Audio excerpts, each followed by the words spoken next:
Hey guys, what's going on? It's Colin here again, back with another fan video. Today I have a rather unique and interesting one for you. This is a Vornado mini box fan. The cabinet's about 19 inches, but the blade set's 16 inches, so we'll call it a 16-inch box fan. But this is a rather unusual and rare piece, to my understanding. I don't have a heck of a lot of info on this. I've heard that it may have been made by Signal for the Sutton company or corporation, which made these Vornado fans. But either way, this came from my buddy Rob. I grabbed this out of the storage locker that he had that was full of fans. This, along with the stand over here, which I took off just because it's easier to work on, but here's the stand. It's kind of a very basic, weird design, honestly. But yeah, I grabbed it because I was looking for an all-metal box fan, and this one was pretty small. Plus, when I realized it was a Vornado, he mentioned it was kind of rare or unusual, and of course I had to have it. But anyways, like I said, it's kind of an odd piece. It's 2 speeds, as you can see. This handle is not original. Apparently the original ones were clear plastic and they all broke. But honestly, it's not half bad. And it kind of goes with the stand, so I'm going to leave it. But it's got these quick detach grills, which I like. So we can go ahead and pop that off. As you can see, the thing is absolutely filthy. And it needs a good cleaning. But what I wanted to show you was the information tag over here. So it's a model 16A1-1. So 16 is probably 16 inches. Serial number 5701, oh boy, 502 or 532 or something like that. It's getting kind of hard to read there. 115 volts, 60 cycles, 1.8 amps, and some other information there. I'm guessing this is a product of the 50s. It's built like a tank. It just kind of screams 50s to me. I'm just guessing. Also, it's definitely either 50s or early 60s. It's no later than early to mid 60s. Also, this wiring seems kind of 50s to me. But one of the oddest parts about this fan is, first off, you can see how ginormous that motor is. But if we spin this around to this side, first off, this thing's got a very unique blade set on it. As you can probably tell, it's got all these extra cooling fins that are like their own mini fan to help force air back through the motor, which is cool. And yes, you heard me correctly, I said force back through, not pull, because this fan actually moves air that way, towards the motor, which is really unusual. You know, you would expect it to work like that, but it actually spins this way, and that's the way it's meant to be designed. Plus it's got a Venturi ring, which I always liked. But yeah, I just thought it was a really, really neat fan, and I couldn't pass it up for free. So it actually does work, but it definitely needs a little bit of help. Yeah, it's a nice plug, isn't it? But go ahead and fire it up here. This is high. And go ahead and pull this way a little bit. As you can see, it's vibrating quite a bit. It needs some balancing. It's a very quiet fan. It moves a very strong breeze, especially given its size. We go down to low though, the thing just seems to continuously slow down. And it gets slower and slower and slower as time goes on. So that makes me think that this motor definitely needs some servicing. I don't think that this is a speed coil fan, so I don't think it's that. I think the bearings are probably stiff, and that the motor just needs a little bit of help. We'll go ahead and turn it off here. I have a feeling that blade set's pretty darn heavy though, which is why even with the bearings probably being stiff like they are, it keeps going. But yeah, this motor's absolutely huge, and I think it's pretty funny. And it's also got these really cool flip cap oiler things. It's not just a hole. So this is a very well built piece, but like I said, it definitely needs some help, and I figured it'd be an interesting piece to do a video on. So with that being said, I think what I'm going to go ahead and do is throw you guys up on the tripod real quick, and we'll do a time lapse and start disassembling this thing and servicing it and seeing what it needs. So anyways, let's jump right into it.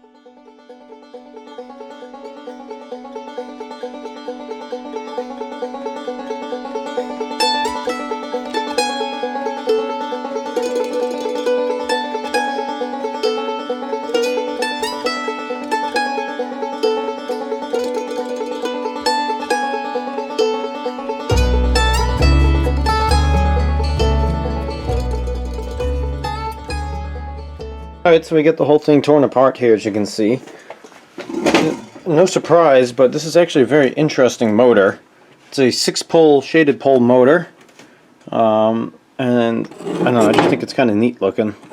Splits into 2 halves. It's extremely filthy, as you can tell. And so are these motor covers. That's really no surprise. This fan is very, very like greasy and oily and dirty. I don't know if this was used in a like dirty environment, like a shop or something, or if the thing was just, you know, oiled a lot and oil just kind of seeped out everywhere, or what the deal is. But all this dust is all very thick and black and greasy and dirty and oily, and yeah, it's just kind of one of those. I mean, even just look at this. There's all this like sticky, goopy crap on the motor shell here. And honestly, all over the fan. I mean, you could see where somebody was scraping away at it down there before.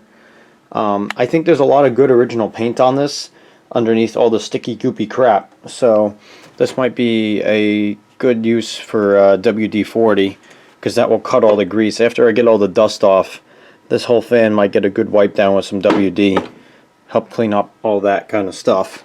But yeah, I think I'm going to probably brush out this motor, maybe use the air compressor, blow it out. I don't know if I'm going to revarnish it. I'll have to see once I get all the dust off, because like that looks pretty good, but this one here looks like it might need some. So I very well may varnish it while I'm in here. I'll have to see. I was toying with the idea about rewiring this, because when I moved this wire it made a very loud and concerning cracking noise. And I might just take a look under these at these connections here, and as long as they're alright, I think I might just leave it, because this is the original wire and it's kind of neat, and the rest of it's very flexible and in good shape. It's just down here it's gotten a little petrified, probably from the heat of the motor over the years. So I'm going to take a closer look in there, because that looks like it might be suspicious. I'll have to see.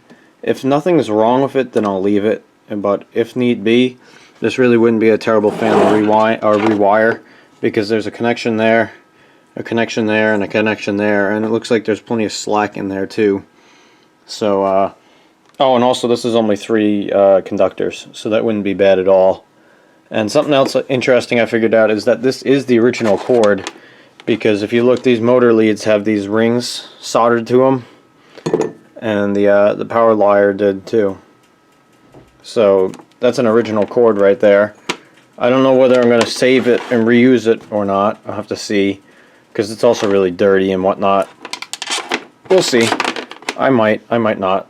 This plug is covered in sticky crap from years of electrical tape around it, so that's probably going to get thrown in the pile of these plugs that I have for future projects, because that's quite old and it might go well on something. Like I used one of those plugs on my GE Vortex and stuff like that. This fan could get something a little bit newer.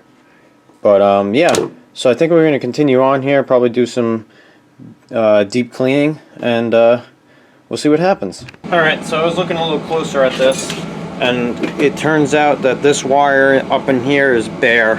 The insulation's all cracked and whatnot, and it's crumbling, probably from the heat of the motor over the years. So I think I am in fact going to rewire this. So this project just got a little bit more complicated, but it's nothing that I can't handle.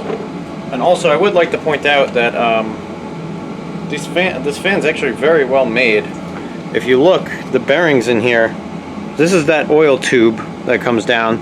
There's a ton of oil wick material all around the bearing, and then as if that wasn't enough, the top part of the bearing is actually cut out, and there's oil wick material that gets right in there too.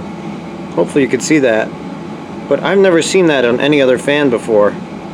It's pretty crazy. There's also a crap ton of ventilation through this motor, and like I said, the fan blade forces air through this as it's running. So I wouldn't be surprised if this thing runs relatively cool. But yeah, it's definitely an interesting design, very well built. But I'm going to go ahead and get to rewiring this thing now.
Alright guys, so it's all back together as you can see. Everything went back together pretty smoothly. I'm pretty happy with it. It came out pretty good. It's still a little bit rough in a couple areas. There's a few spots that are just dirty that I couldn't get clean, like in the blades back there. And then also these grills were definitely repainted poorly at some point, and a lot of paint's flaking off. But honestly, I'm not entirely sure what I want to do with this thing yet. I doubt I'll actually fully restore it because the cabinet is in good shape. What I'll probably end up doing at some point later down the line is repainted these grills and also cleaning up, trying some stronger cleaners on some of the spots that I couldn't clean up too well. And then also little details like these clips down here should be painted black or something. But otherwise, pretty happy with it. I went with a much more modern cord, as you can see. You know, just 2-conductor black cord. I made it nice and long, which is nice, and then I threw I guess it's kind of old looking plug on it. So that worked out nice. I completely guessed on the speeds and I actually nailed it, which I'm happy about. When connecting it to the switch, that is. But yeah, this thing actually starts up and runs pretty well. I've been running it for probably like 10 minutes now, letting the oil soak in a little bit. It's definitely already better. It's not quite like perfect yet because it's only been running for 10 minutes, but I'm sure if I let it run for like an hour or two tonight, it will definitely be much happier. But either way, it runs pretty good. I've got a slight balance issue that I need to take care of because this thing kind of vibrates a decent amount, but I think that's going to be something I do off camera. But anyways, without further ado, let's start up on high. Not much of a startup sound on this one, so I'm not going to bring you guys any closer to it. But as you can see, it definitely needs to be balanced because it's vibrating quite a bit. We're drawing just under 2 amps, which is about right for this fan. It's really not that loud, but it's pushing a decent breeze, as you can see. And yes, it does push air this way, which is kind of unique. Go ahead, turn it on its side here. You can see the back of it.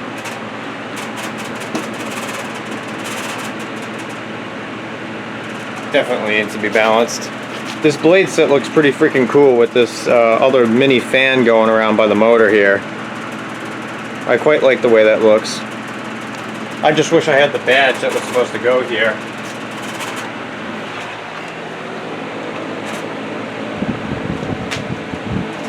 I'm going to go down to low. Just a little more tame. Both in terms of noise and airflow and also vibrations. It's not a massive difference between the speeds, but it's definitely there. It's throwing out a much more gentle breeze. It's really not that loud either, especially for a smaller box fan like this. Most of these small box fans are pretty loud, at least from what I've seen. And now we're drawing just under an amp, which is not bad. Honestly, it will probably get used mostly on low speed. I actually kind of like this speed. I mean, I wish it was a touch slower, but we can always do that with my aftermarket speed controller, or external speed controller, I mean. Well, I guess it is aftermarket too. But anyways, we'll go back up to high here and do a spin down. Again, this thing's only been running for about 10-15 minutes, but the spin down's already pretty darn good. And seeing as though it's been sitting for a while since I oiled it, I might even put a couple more drops in the oil ports just because. But honestly, that's not a terrible spin down whatsoever. But either way, a little bit more probably can't hurt it because it had some massive oil wicks in there, so I probably didn't completely soak them the first time. But either way, I'm pretty darn happy with this thing, and you definitely can't beat it for considering it was free. As for the stand, I think for now I'm going to leave it off the stand because I want to use it a little bit around the house, and I think it will be a little more usable like this to me. But I'm definitely hanging on to the stand, and when I do decide to put it back, I'll make sure I put like nylon washers on the sides here so it doesn't continue to destroy the paint, and it will help it tilt a little bit better. But anyways, guys, thank you all for watching. I think that's going to do it for this video. So if you like what you see, hit the little like and subscribe buttons. I'd appreciate that. And as always, feel free to leave a comment if you have one. So I'll see you in the next one, guys. Bye.